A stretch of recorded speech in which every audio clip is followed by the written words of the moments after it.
Hello, and welcome to another Atlantic Council GeoTech Hour. I'm your host, Dr. David Bray, inaugural director of the Atlantic Council's GeoTech Center, where we're looking at how data and technologies are changing the world, changing societies, and changing how we live as humans.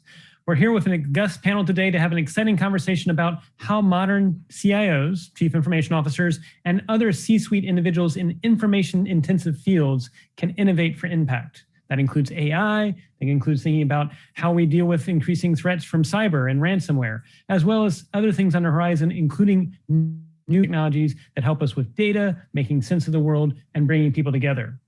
I'm really excited to have this conversation today with folks, and I want to go to one of my longtime friends and colleagues who is also currently serving as a CIO with the U.S. federal government. I will go to you, Nagesh, to first both introduce yourself, and I actually have the first question for you, which is, why is it essential for modern CIOs to be able to innovate and focus on impact? Thank you, David, and thank you to the Atlantic Council for inviting me to this program. I find it to be a tremendous honor, and David, you and I have been in the thick of it for years together in government innovation and in inspiring that entrepreneurial kind of mindset to help us get to better answers. So I am G. Nageswaran. I'm the Chief Information Officer for the Bureau of Industry and Security within the U.S. Department of Commerce. I've had a pretty fun ride so far in my recent stint in federal service. I've been in and out of government over the last 20 years, and when I was recruited back to government, I didn't think I'd be staying as long as I've had, but it's been a fun ride. And this past year, I got appointed into the role as a career civil servant in a SCS fashion to be the CIO for the BIS, and I think it's incredibly a fun, fascinating time for us to help move the needle forward. I think cybersecurity, IT modernization. Just digital transformation has become more and more critical in the way we operate day to day. This pandemic has really shown firsthand how important it is to have a critical and stable foundation for IT infrastructure in order to be able to just do our day-to-day activities. It's been remote work has been a very fascinating kind of concept, and I think it dovetails into the notion of future of work and whatnot. And so for a chief information officer, I put this question out a lot when in my various roles over the years, and notice it's chief information officer, right? So like it's not chief technology officer, it's chief information officer for a reason. You're a central pillar, you're part of the nervous system of information that flows in and out across the various silos of the institutions that we serve. And as chief information officer, I would, I'd have these fun conversations with Andre Mendez, who's the CIO, Commerce wide CIO. He's a fantastic leader, and I've loved working with him and for him, along with Jeremy Pelter, who's the deputy undersecretary. We've had these conversations about, is it just purely a technical play, or is it more than that? Technology is a tool in the toolkit, and as a CIO, your job is to help unleash in inform and enable better evidence-based policymaking. And I got to do that firsthand also in my prior role at SBA when I worked for Maria Rowe and Guy Cavallo, both fantastic individuals.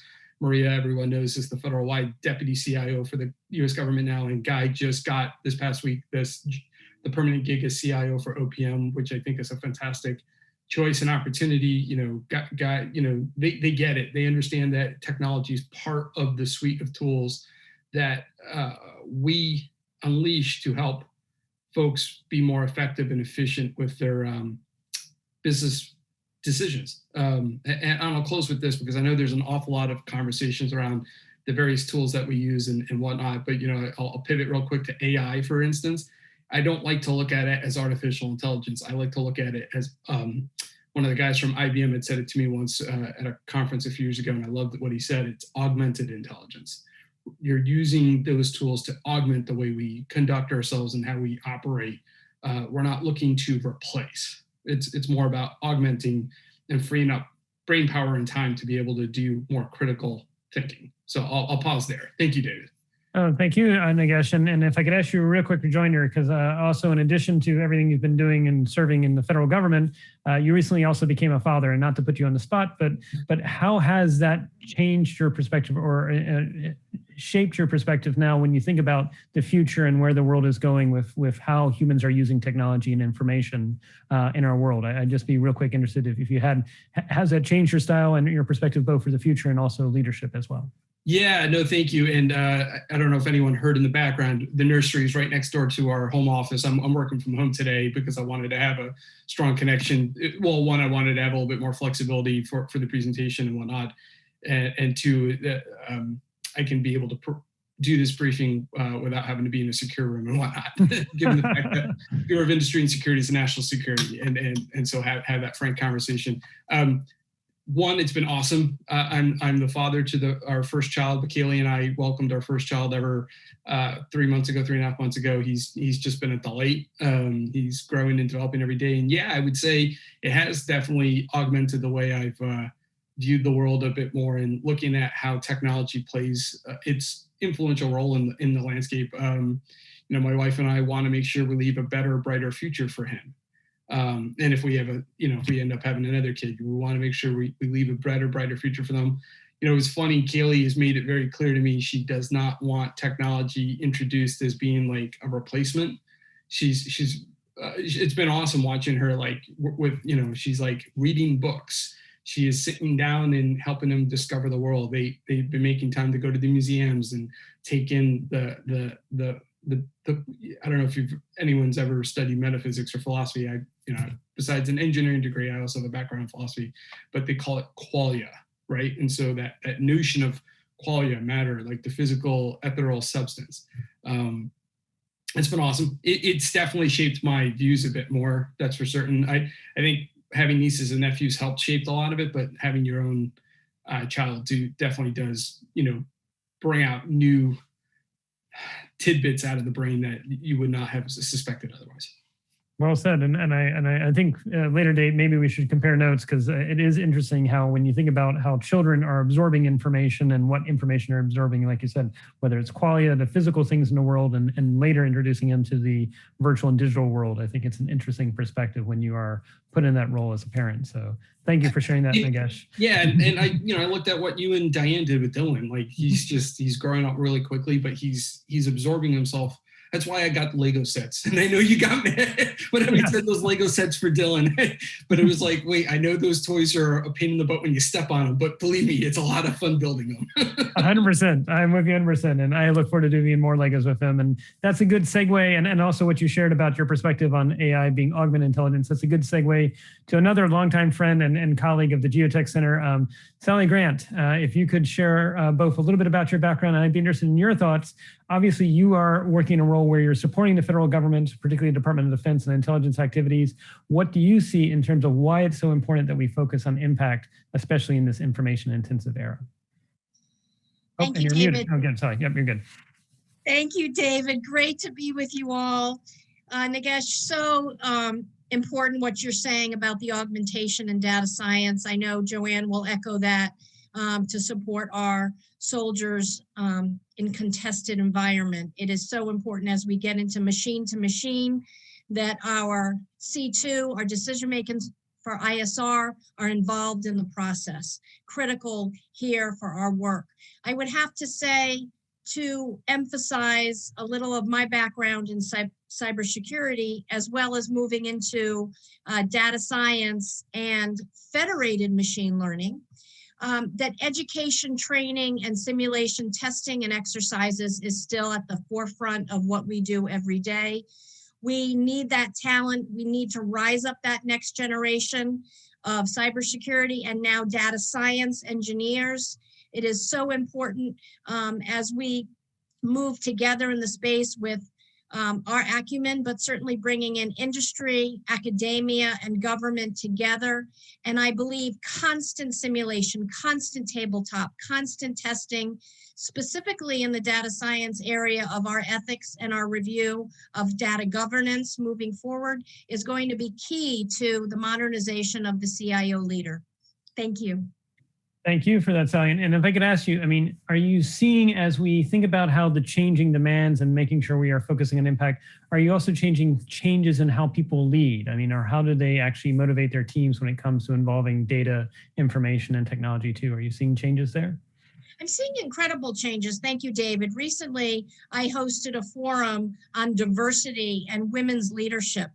And it was just absolutely breathtaking to have the head of diversity for the Space Force, head of diversity for Air Force, head of cybersecurity in that domain, come to us not only as women, but as diverse leaders and how they want to rise up diverse groups of thought. And we know within data science that is key to understanding as we query and model the data, what are we seeing and how are we pushing that data to make live decision making?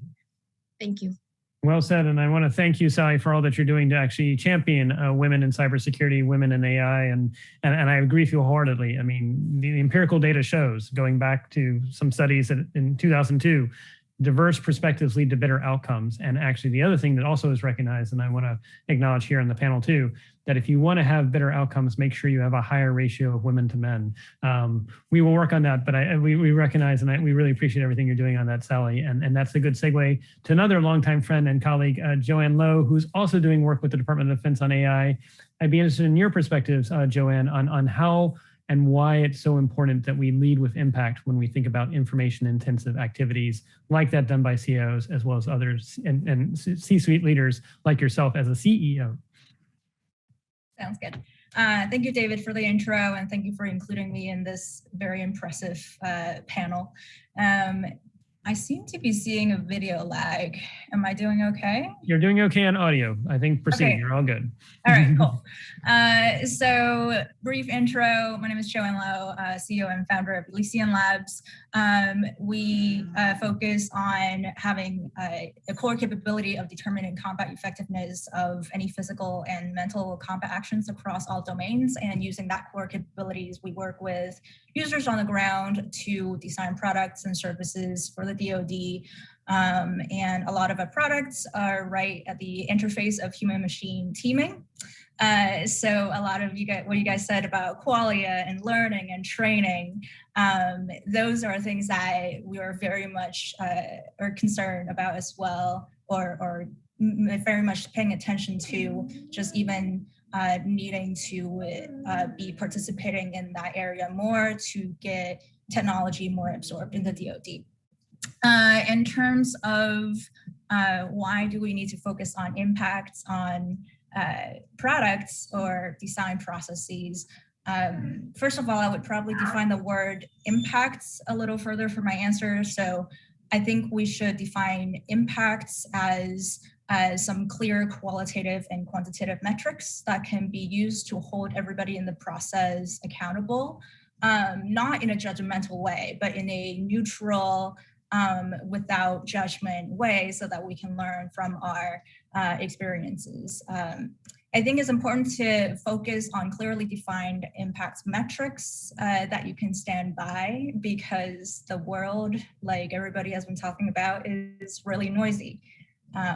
Whatever you want to do, there will be somebody out there patting you on the head. They will give you some money. They will like your post. They will give you something in return if you want it. So at the end of the day, do you want your impacts to be increase the number of clicks on some website, or do you want your impact to be improving the math literacy of some lower kids from the lower income neighborhoods? Whatever it is important to define it clearly and be honest and reflective about whether you have reached it, and whether you can stand by the impact that you have generated in the world. And I think as a private company CEO, I would say money and customers will come after you have defined yourself. So. Excellent. And if I could ask you as a quick rejoinder, Joanne, so obviously as you interact with government customers, and sometimes some say it's harder in the government sector to have that immediate ROI as opposed to the private sector, which is, are you bringing in? What are you seeing in terms of trends, in terms of what are they thinking about in terms of their metrics that you can share? Are there some examples that you can share with our audience? So when I chose my path to be in the government, I actually was in the government for a long time before I made that decision, and I've decided that there are monsters everywhere, and I just happen to know the monsters in the government. So I don't think the monsters in the government are worse than what I experienced in private sectors when I was there. There's a lot of people are keeping say they want more effective systems. They want to use data that better. I think we can all read. There's an AI strategic initiatives. There's a lot of strategic documents being sent out. I think there's a lot of useful conversations, such as this one talking about where AI and where data sciences is going in the government. I think when it comes to practical operational settings, the guidance are less clear. So when we say explainable AI, are you going to provide a team of E5s trying to read through the results and how are the results right? Like, have you defined if the results are right or not? So just defining what right looks like is actually something that we work with our customers a lot on. And so we will start with convincing the customers that we have to sit down to talk about what's right. And then we will say, please give us more time to work on the requirements with you. So it's a little bit of a learning process for all of us. Excellent. I appreciate it. And I see, Sally, you have additional thoughts. So I'll let Sally jump on in with an additional thought with that too. Thank you, Joanne. Sally? Joanne, amazing to start with mission. I love it. I don't think we could top that. This is phenomenal. Thank you for that leadership. It's really incredible to put the best foot forward. I want to say, Joanne, to you that Dorothy Aronson at the National Science Foundation is slam dunking it with identifying that challenge and bringing the whole team into the data science problem set. And I think that more and more as she shares what she's been doing at NSF throughout the federal civilian agencies, we all too at DoD can learn from her, especially when she brings everyone to the table for the data science problem. All of the C-suite, all of the leaders, including back to CIO and impact. When you have all the folks at the table trying to create that solution with our data science, we need everyone involved in how this moves forward. And I think we can all learn from Dorothy. She is one of my leaders in the space, and I look forward to bringing her into the GeoTech family as well. Thank you, David. Thank you, Joanne. Well, thank you, Sally. And yes, kudos to Dorothy, and especially leading the way, as you said, as she is at the NSF, and what we can learn from there. So thanks for that. And that's a good segue as we go from thinking about AI and data now to also making sure that data is protected, not misused and abused. To Dr. Pablo Brewer. Pablo, really glad you could join us. Obviously, longtime colleague as well. Interested in your thoughts about, from the side of cybersecurity as well as resilience of systems. Why is it so important that we should also think about impact for these information-intensive activities? Thanks so much, David, and thanks to the Atlantic Council for having me again. The great thing about going last is I don't have to come up with any new points. I get to really recover and repackage what my other esteemed panelists said. Really, it's about being a technologist, being a CIO is not about the technology. It's really about, as Sally and Joanne said, the people and the mission. And what happens a lot of times is the customer, the operations side of the house, will come to you and say, I need to use this technology. I want to data science all these things. I want a blockchain. I want to deep learning AI, ML. And what they know about those technologies is what they've seen from vendors. And so we as technologists and innovators, our job is really to embed ourselves with that customer and really conduct a bit of an ethnographic study as to what is it that you're trying to do? Where are your hard questions? Where are your problems? And then come back with a solution that gets them to their desired end state of things are better, faster, cheaper, more effective. And part of that is that we have to be able to explain to them what risk they are accepting by implementing tools. Certainly, anytime that you execute any operation, I've got a history as active duty member of DoD, so our consequences oftentimes can be tragic if things don't go well. and nothing is risk proof. So really it's here's a level of risk that you are currently accepting. Here's the level of risk that you're going to accept if we do these things. Is that risk acceptable? And if it's not acceptable, then we come back and we suggest other either tactics, techniques, procedures, or technologies to lower the latent risk to something that is acceptable. But now everybody understands where the holes are in the technology and the processes. And we innovate in a way to solve a problem as opposed to innovate just to implement technology. Well said. And I think that was a good way to sort of recognize that it is about thinking about you want to do the operation, but you also want to think about the risk of implementing new technologies there. Not to put you on a spot, but could you share maybe one of the hardest conversations you've had to have about cybersecurity in a way, you don't have to disclose names or anything like that. I don't want to put you on the spot, but I'm sure there's always a lot of hard conversations when someone really wants something or they really don't want something and you're trying to help them understand the art of the possible. Oh dear. Yeah, so I was in Afghanistan very, very early on in the war. So I was there in 2004, 2005. And we were just getting to the point where our information systems could stream live video from our drones. And of course, everybody wanted that video. And so there were some very hard discussions that were had about how those videos were protected, how the encryption systems worked, and where data leakage might occur for real-time video for active operations in a way that may or may not be accessible by the adversary. And so we had those discussions and decisions were made. And then as circumstances popped up throughout the war and our adversary adjusted, we had to go back and adjust our expectations and our technology. But none of this is static. Being an innovator is about never being satisfied. And as Joanne mentioned, measuring the effectiveness of your solutions and measuring the risk of your solutions. And I'm going to steal a Donald Rumsfeldism. You know what you don't know, but you don't know what you don't know. So there are always unknown unknowns, and you have to adjust to those.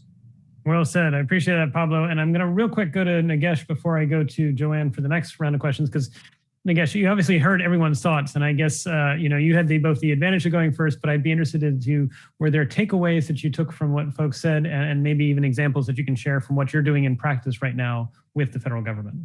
Yeah, it's people first, right? Like at the end of the day, I think that's the key point I'm hearing from everyone is it's people first, right? And what's interesting too about the people first focus is we have a very multi-generational workforce now, right? If you notice that my dad is retiring this year, but he's 80 years old. He was still practicing medicine until recently. He's now going to be closing up practice at the end of the year. But you've got a very multi-generational workforce, and you have people in the workforce who remembered pen and paper, who remembered the introduction of typewriters into the workforce, and then rotary telephones, and then cordless phones, and then from cordless phones it was fax machines, and then desktops, laptops. Think about I was having this conversation recently with the AFCEA group. Most folks don't understand the history a little bit about like how Gov IT came about. Like it's now this multi-billion, almost $1 trillion industry. I forgot what the number is. It's insane. A lot, yeah. but so one just curious, does anyone know when State Department got email? I'm gonna say 90s, but I'm probably wrong. 2000s. 2000s. Oh.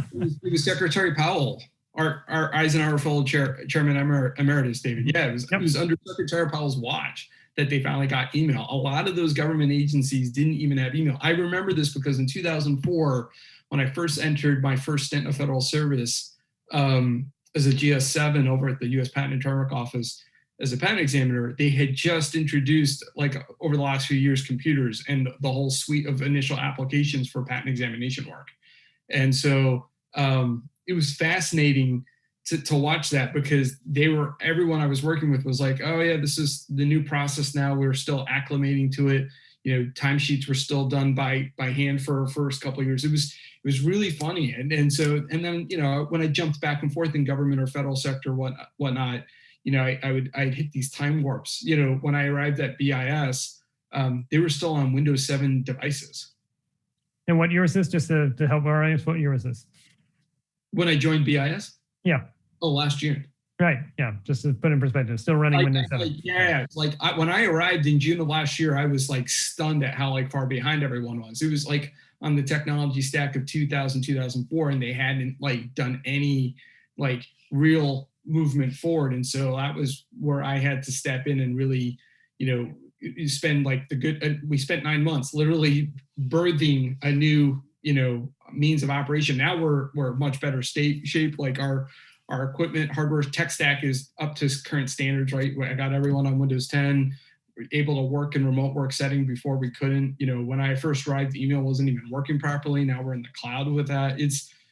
But it took a village, and it took a lot of cooperation, collaboration, and in particular for our instance, with our platforms, I had to go and talk to folks outside of commerce because we were hitting some thorny issues that commerce had never seen before, because we're a really unique bureau within commerce, and so our settings were a lot different than the rest of the other bureaus at commerce. And so, but it boils all the way back down to a really simple premise, and that is the people, the mission.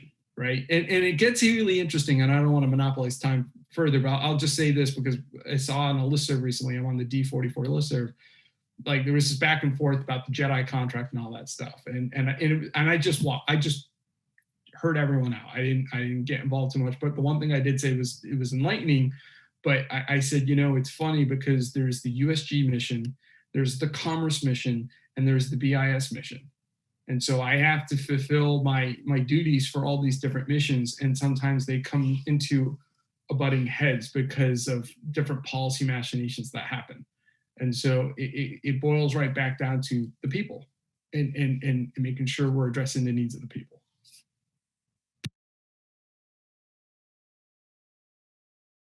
I'll pause there. Did we lose David? I hope not.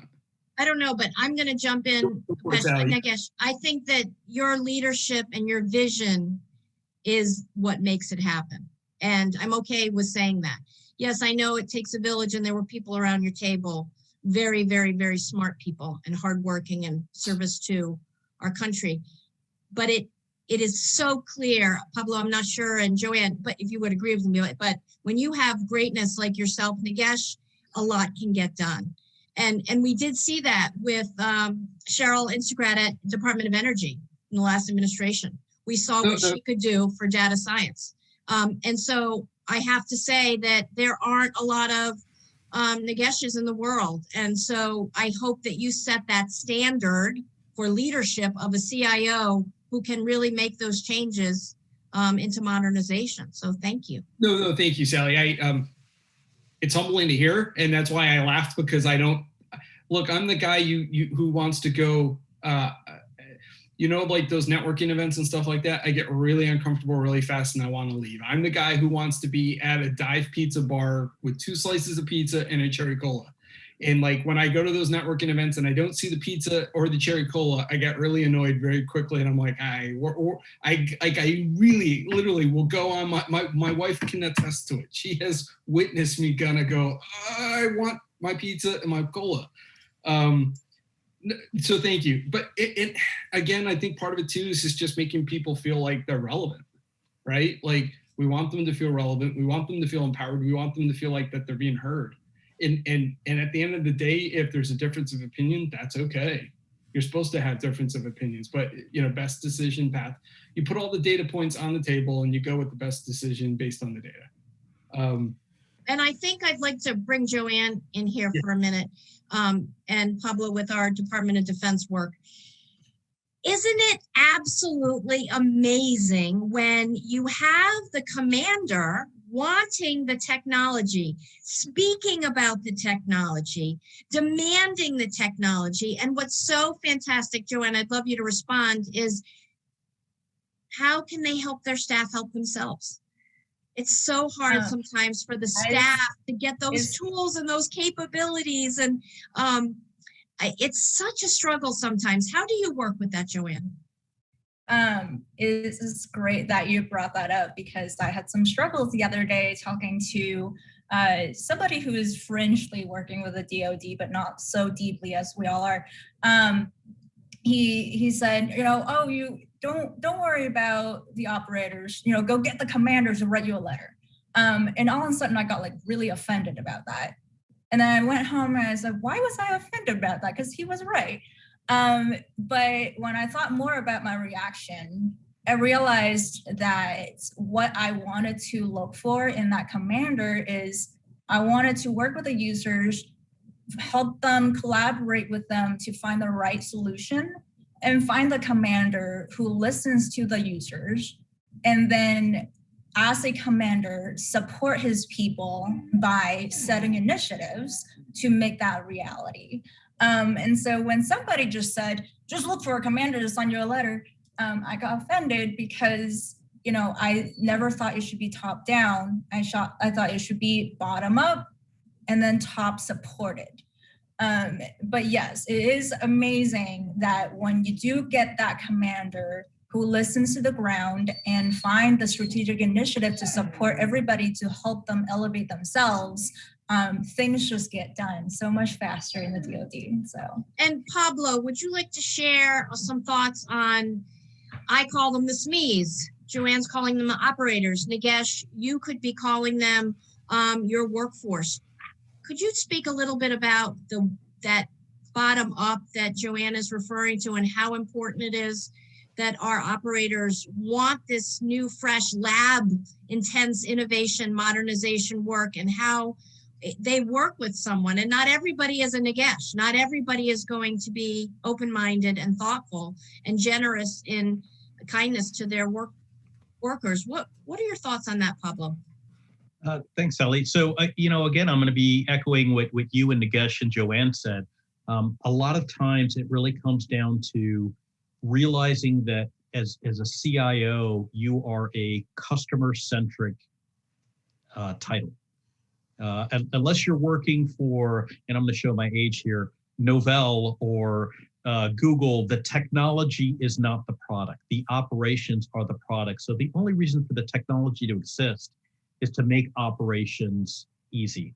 I transitioned last year from active duty military to the private sector. And one of the things that I always got to ask is, how do you integrate with the team? How do you make the technology and explain the technology to the team? And my answer is, I don't explain the technology. If I am going to a CEO or a commanding general and I'm talking about IP addresses and symmetric and asymmetric encryption, they're not computer scientists. They're not technologists. They need to fire that person and find somebody that's going to speak to them in terms of operations. My job is to understand the operational needs. What do those operators want? What do the mission people want? Where are their challenges? And then I find a technology solution to make it easier. But you hire technology to solve your problems, not to teach you technology. Now, that said, and I'm going to embarrass a mentor of mine. I was lucky enough when I was active duty to be at U.S. Cyber Command working for Major General Brett Williams, who's now himself retired. And one of my favorite memories is, I think I was a lieutenant commander at the time in a room full of generals getting dirty looks because why is this young mid-career officer in there? And we're talking about a recent incident, and the general goes off and starts talking about very technical things. And he stops mid-sentence and he looks through all the generals and colonels and he looks at me and he goes, Pablo, did I get that right or did I mess that up? Sir, that wasn't quite right. And he goes, great, come to my office afterward, let's do chalk talk. But that ability for leaders to recognize what they know and what they don't know and have the trust in their subject matter experts to go, great, explain it to me in a fashion that I understand enough to make an educated decision and an informed decision is critical. I would put in there also, I think what's going to be most critical is being able to have that self-awareness to break down wants versus needs, right? You may want something, but it may not be what you need. And you need to be able to distinguish between those two. Nagesh, that's a great point. And one of the things that I routinely do, and I train and mentor people to do the same thing, is when you're talking to the customer or the boss and you're giving them a recommendation, there are some questions you need to answer. What do I gain if I do this? What do I lose if I do this? What does it cost? And cost isn't necessarily monetary. It's convenience, it's effort, it's all sorts of things. And then the last one is, what do I care? Why do I care about the thing that you're telling me? And if you can't show that impact and why your customer should care about this new thing, then you've lost it. What do I gain and what does it cost is not sufficient for somebody to make an informed decision. I think that is a highlight. David, let me just jump in here. That is huge, monumental, Pablo. I think you've really captured what David wants us to talk about today, which is the CIO and the focus on impact. And I love that you said that. You know, why do I care? And the resources and the time and the efficiencies, usually it's not about the acquisition, the procurement, the money, the budget. It's about, do we really want to do this? And that's going back to Nagesh and saying, yeah, if the leader has the vision and the responsibility, who believes in his team, right? What you just said, the trust, who believes in the team and wants them to do this, right? Trial and error, back to Joanne, your work, your incredible work in data science. Very difficult here, very difficult. Thank you, David. No, of course. Well said, Sally. And thank you also for being co-pilot while the Zoom cloud was apparently doing something. I'm not exactly sure. I could see me, but I'm not sure you all saw me and vice versa. But I really appreciate you being on co-pilot for helping with that. And you can be my wing person anytime. Building on what you all were saying, one of the also challenges that aside from, again, talking about the technology's capabilities as opposed to technology specifically, is there's always a risk that sometimes an organization will embrace a new capability through technology and data and not update how it actually operates, that it still uses the same old processes and things like that.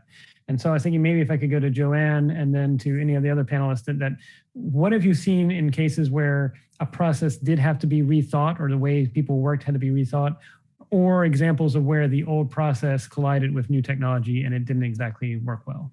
Joanne, over to you. Sure.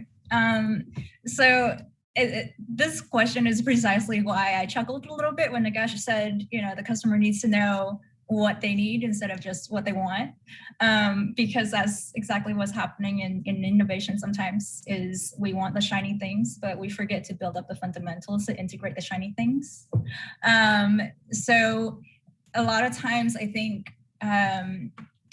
innovation is good. All the innovation that is happening right now is great. We require some level of tinkering in the system in order for inventors to know what would work in the real systems and what would not. So that's a necessary process in invention. But we also need to do the hard work of integrating those innovations and finding what the one thing that works. We need to be okay with 99% of that stuff is not going to work and funnel that 1% and really work hard on integrating that into the system.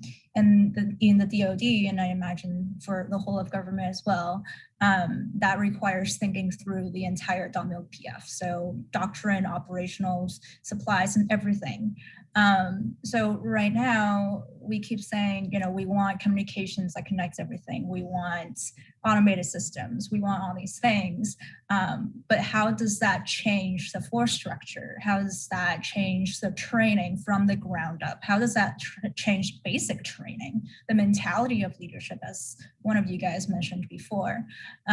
So those are the hard questions that are very difficult to come to one conclusion, very difficult to agree upon, and very unglamorous because everybody wants to do the shiny things. And unless leadership actually decide that that is what they want to focus on and put incentive in place to make that an important goal, we might just keep chasing the shiny things forever and nothing will get integrated into the whole of system. And that would be sad. So. Well said. And maybe Nagesh, I know you and I over the years have had long-term conversations that the substantive behind the scenes work often sometimes gets neglected. I'd be interested in your thoughts both on that. And then also, I mean, how many of us have ever had that mandate where we're given, I want you to be innovative, but at the same time, don't disrupt anything, or don't, and it's like, wait a minute, these two kind of go together. But I'd be interested in your thoughts on that, Nagesh, both about doing the works of Substantive and what do you get when you're told that the organization wants you to be innovative, but not disrupt anything. Yeah, on the former, it's funny because I remember in 2013 when I was getting recruited back into the federal service, a few folks that pulled me aside and said, "Don't take the job." It was working on the SBIR program stuff, and it was like there was a pretty big mess that I had to clean up, and they had like grabbed me and said, "You don't want to take that job. You're going to be set up for failure, and it's really bad," and blah blah blah. And I was like, "No, I think this is a diamond in the rough. It just needs some polishing, it needs some nurturing, and it needs to be shined up. And just because it's boring doesn't mean it's not impactful or fulfilling." And and it's just that same way. I think it's in the eye of the beholder a little bit, right? And then the substantiveness, I think, is far more crucial and important, because that's the stuff that goes long term and sustaining. I'd be curious to hear Joanne, Pablo, or Zali, your thoughts on that. I think people are always trying to chase the shiny object, but shiny objects, tend to have that they tend to have that like short-term like standing, whereas you want something that's going to be long-term and foundational, because that's what's going to, like, when you have good soil in the ground, you can reap a lot more variety of crops. My farm analogy. So I'm just kind of curious to hear your thoughts around all that. Nagesh, if I can just jump in here real quick. I also recently picked on a job on top of running my company for the government. Very much, I'm sure, much smaller scale than the one that you picked up, but very much a cleaning up thing, building foundation and type of job. And a lot of people were saying the same thing to me as well. "Don't take that job. It's horrible. You're setting up yourself up for failure. It's not going to work." And so that makes me want to do it, basically. But I'm very looking forward to that. And I totally agree with you that a lot of the innovations are being built on sand right now. Even the good ones. I think some of us here don't want to see that go to waste, and want to come in and do the hard work to build a good foundation for everything to grow on. So. Yeah, if I could add to that. So I spent a career in the DoD, so I lived a career of innovate, but don't change strategy or doctrine, which doesn't really work. The US DoD in particular is a zero defect mentality. So Joanne's point about, if you want to innovate, you have to be okay with accepting a high degree of failure until you get a winning strategy.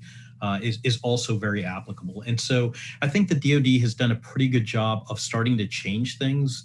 I was lucky enough, Joanne actually and I met at my last active duty tour at SoftWorks, which is US SOCOM's innovation space.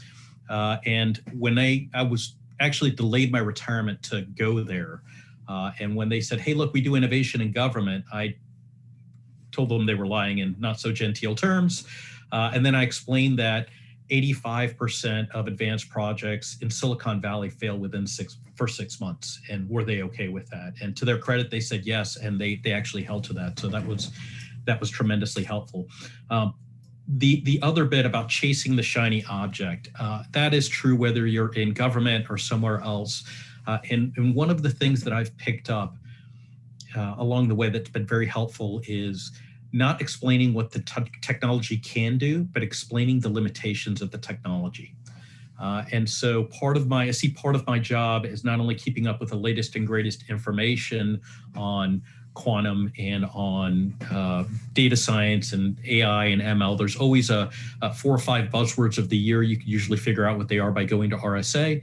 But having easy to digest documentaries and books that you can hand leadership and go, okay, you want to ask about AI and ML, go watch Coded Bias on Netflix. Or here's Kathy O'Neill's book, Weapons of Math Destruction, that explains in very easy to understand terms where things can go horribly awry with these technologies. So collecting these books that the layperson could read for themselves and understand, I understand that AI is really there to augment my intelligence as opposed to a generalized AI that can answer all of my problems goes a long way. Well said, Pablo. And as we get closer to the end, one of the questions that I want to also ask, and maybe I don't want to put you on a spot, Nagesh, but since you're currently working with the government, some of the times the challenge is you have things you can be flexible on when it comes to process, and some of it is laws. And as we know, the laws are not updated at the same speed that let alone processes or technology are updated as well.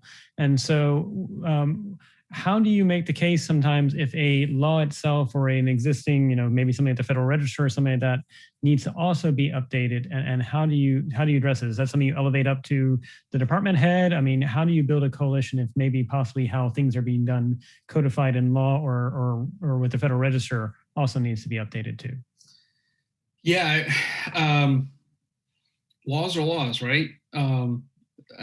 It's funny, when I was doing my master's in IP law, I remember my contracts law professor had said, laws are meant to be broken. Uh-oh.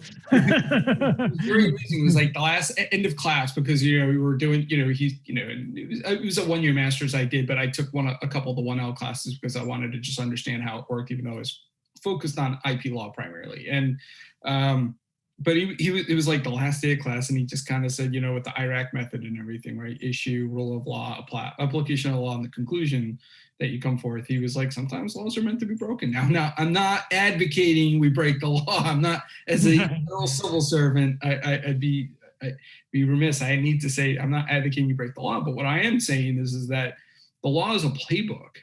So, sit down, understand the playbook, understand the meaning of the words, and understand, are there loopholes? Are there conflicting laws? If there are conflicting laws, bring it to light so that we can then address how to deconflict the situation.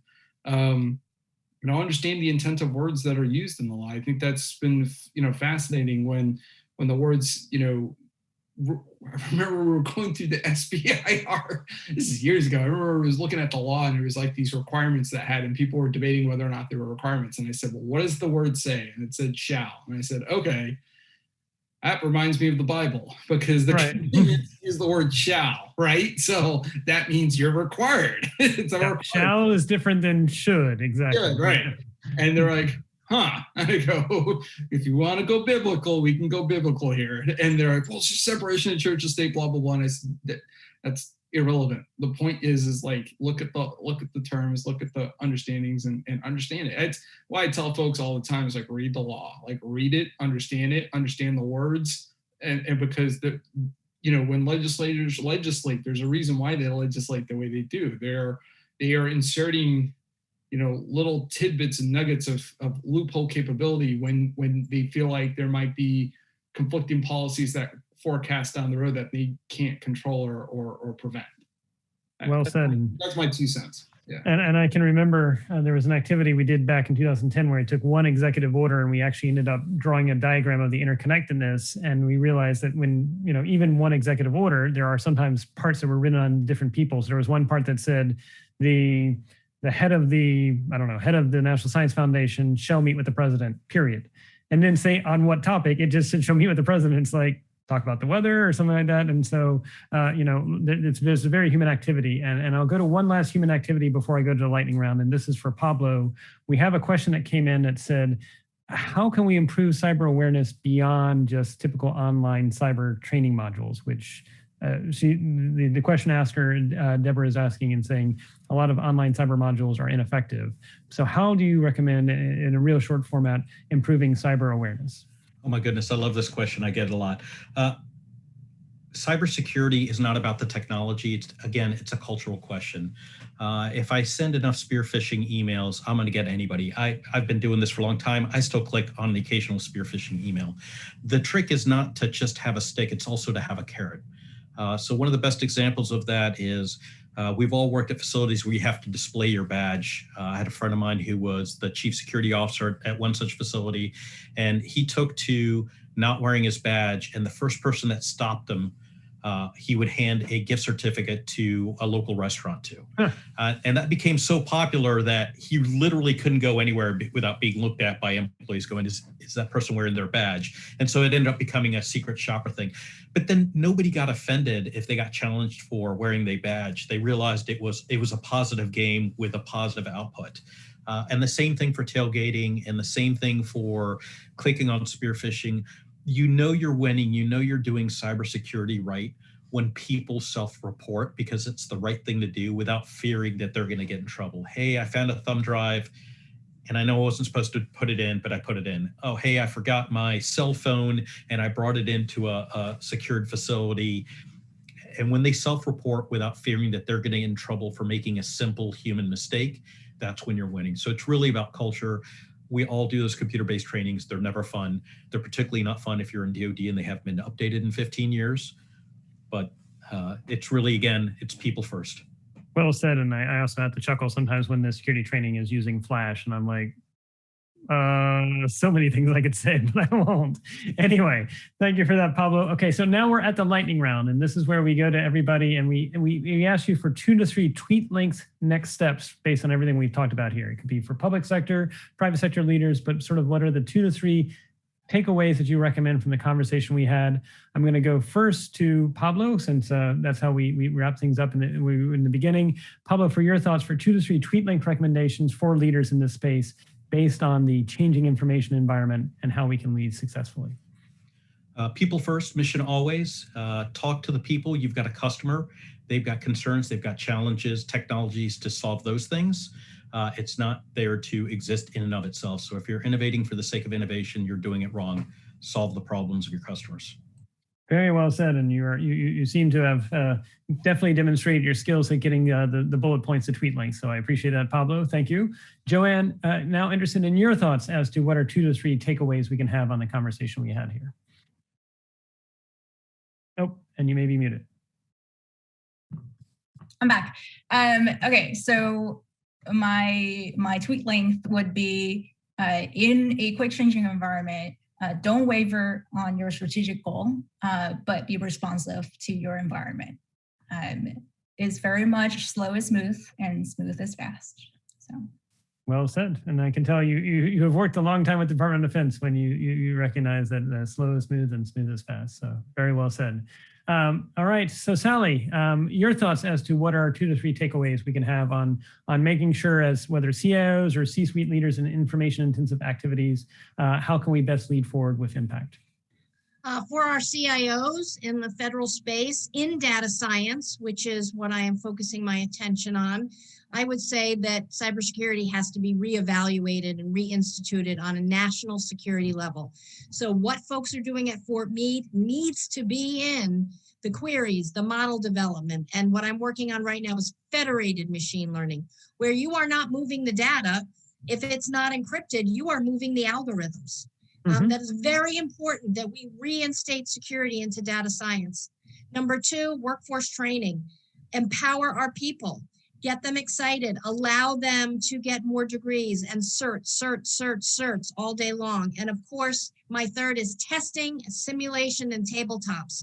Tabletops are key to success to see how we move forward quickly. Thank you. Excellent.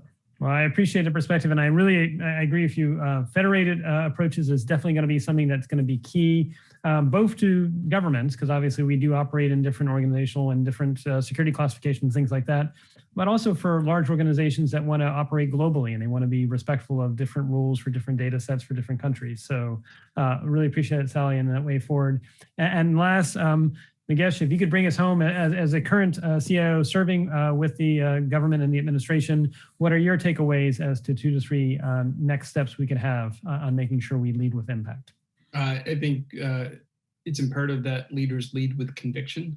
That's got to be part of your ethos. And 2, don't make a decision without walking in the footsteps of don't make a decision without walking in the shoes of your stakeholders. Very well said. And yes, you're absolutely right. There's that phrase from President Lincoln that says, you need to recognize that even the people that you may not like, you at least get to know them better. And there's something to be said for all stakeholders, because of course in public service, we're serving all, but the same is true for private sector organizations too. Make sure we are aware of our different stakeholders. So with that, I want to thank our panelists for a very robust conversation today. This has been an exciting look towards the future ahead, especially given the key role that CIOs and other information-intensive C-suite leaders are going to be playing, and recognizing that it is about information as we led. It is about not just the technology and making sure that we are first and foremost people-centric as we address that. I want to thank our audience for joining us today for yet another GeoTech Hour. And as always, we'd like to encourage everyone to please be bold, please be brave, and please be benevolent for the future ahead. I'll see you next time.